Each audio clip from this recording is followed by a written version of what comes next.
დღესღაც სამეფოში იყვნენ ორი ძმა, პიურიუსი და კატლეტიუსი. ისინი ბედნიერად ცხოვრობდნენ, მაგრამ ერთს ყველაფერი შეიცვალა. ერთ ძმას უნდოდა რომ დახმარებოდა ბოროტებს. მეორეს კი რა თქმა უნდა სიკეთის მხარეს იყო. ამიტომაც ისინი ჩაებდნენ საუკუნოვან ბრძოლაში.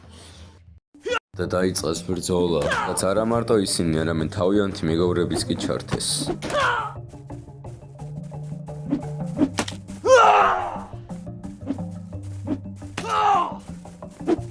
ხოლო ამ დღის შემდეგ ძმების გზები გაიყო. ერთი სიკეთისკენ წავიდა. მეორემ კი ბოროტების ბნელი გზა აირჩია. ასე გავიდა რამოდენიმე წელი. პიურიუსმა დაარსა თავისი სოფელი, რომელსაც კატლეტი და პიურე დაარქვა და სათავეში თვითონ ჩაუდგა.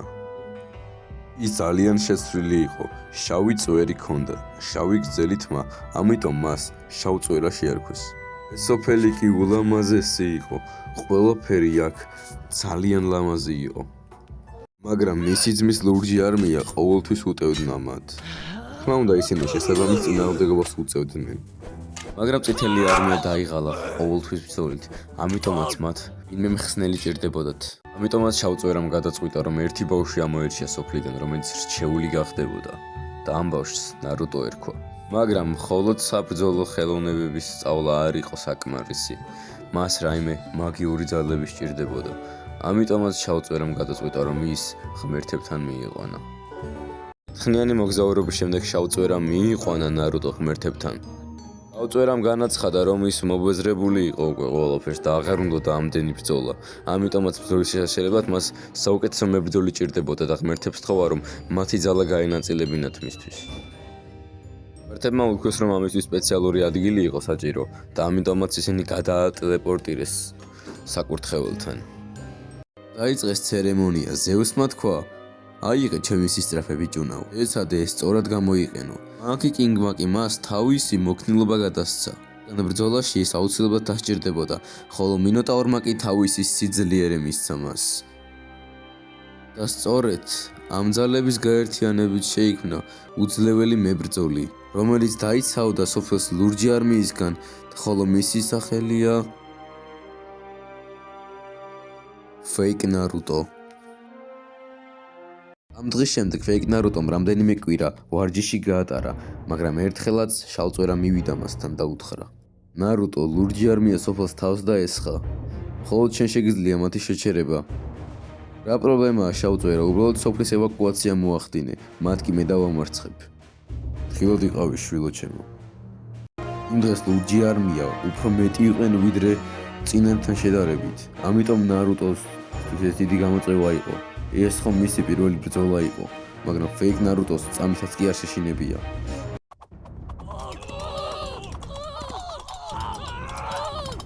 სრულიად რამდენიმე წამში სრულიად გაანადგურა ლურჯი არმია. მეფეები, რაინდები ყველანი ერთმანეთზე იყვნენ და გარშემო სულ სისხლის გუბეები იყო. ფეიკ ნარუტოს კი არ მოსწონდა რომ ხალხს კლავდა, მაგრამ რა ექნა, მისი სოფლისთვის ეს უნდა გაეკეთებინა. იმ დღეს ფეიკ ნარუტო სოფლის გმირად აღიარეს. და ეს იყო მისი ისტორიის დასაწყისი, როგორც გმირის და როგორც მებრძოლის. მთელი სოფელი აღფრთოვანებული იყო ფეიკ ნარუტოთი, მაგრამ ერთ დღესაც ფეიკ ნარუტოს სოფლიდან სამოგზაუროდ გავიდა, რადგან რამდენიმე დღე დაესვენა. და სწორედ ამ დროს ბოროტმა ძალებმა დრო იხელთეს და დაესხნენ სოფელს თავს, მაგრამ ეს არ იყო არც ლურჯი არმიიდან და არც წითელი არმიიდან. ის რაღაც უფრო ბნელი და ბოროტი იყო. ესეთი ძალა ჰქონდა, რომელიც სოფელს და კაცობრიობას ჯერ არ ენახა. სოფელმა კი რა თქმა უნდა წინააღმდეგობის გაწევა სცადა, მაგრამ უშედეგოდ. მან ერთი მეორეს მიყოლობით გაანადგურა წითელი არმიის წევრები და იმ დღეს მან სოფელი დაიპყრო. არავის შეეძლო მისი წინააღმდეგობის გაწევა. არც არავინ იცოდა თუ ეს ვინ იყო. შავწვერა კი სოფლიდან გასული იყო, ისევე როგორც ფეიკ ნარუტო. მაგრამ უკანა გზაზე ის შავწვერას შეხვდა და მათ დიალოგი გამართეს. ვინ ჯანდაბა ხარ? და რა გინდა აქ? რამდენი წელი გავიდა, მაგრამ არ მიგვეს რომ ვერ ვიცანი. მე ხომ ძალიან შევიცვალე. მინჯანდაბა ხარ მეთქი მიპასუხე. საერთოდ რა გინდა ჩემიდან და ჩემი სოფლისგან? გავიგე რომ ჩემი სოფელი დაგიმყრია. განთავისუფლე ჩემი ხალხი. კარგი რა, მართლა ვერ ვიცანი პატარა ძამიკო. ხო მე ვარ. კატლეტიუსი შენი უფროსი ძმა. მე იმაზე უფრო ძლიერი ვარ ვიდრე ოდესმე. ასე კარგად თავი არასდროს მიგრძუნია და ახლა მე შენ მოგკლავ. ატლეტიუსი, არა, ჩემ ძმას მე კარგად ვიცნობ. ამას მნიშვნელობა აღარ აქვს. ახლა შენ მოკვდები. ხოლო ამ დროს შავწვერამ გამოაღვიძა მასში დარჩენილი ძალები და ის გარდაიქმნა მის უძლიერეს ვერსიად და დაიწყო ბრძოლა ძმებს შორის, რომელსაც ისინი საუკუნეები ელოდნენ.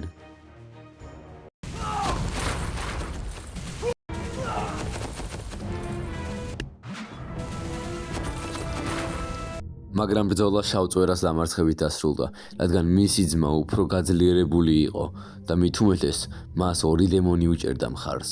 ამიტომაც იმ დღეს ბოროტებამ გაიმარჯვა. მან ისე დაუნდობლად მოკლა მისი ძმა, ვერც კი ფიქრობდით, რომ ეს ორნი ოჯახის წევრები იყვნენ.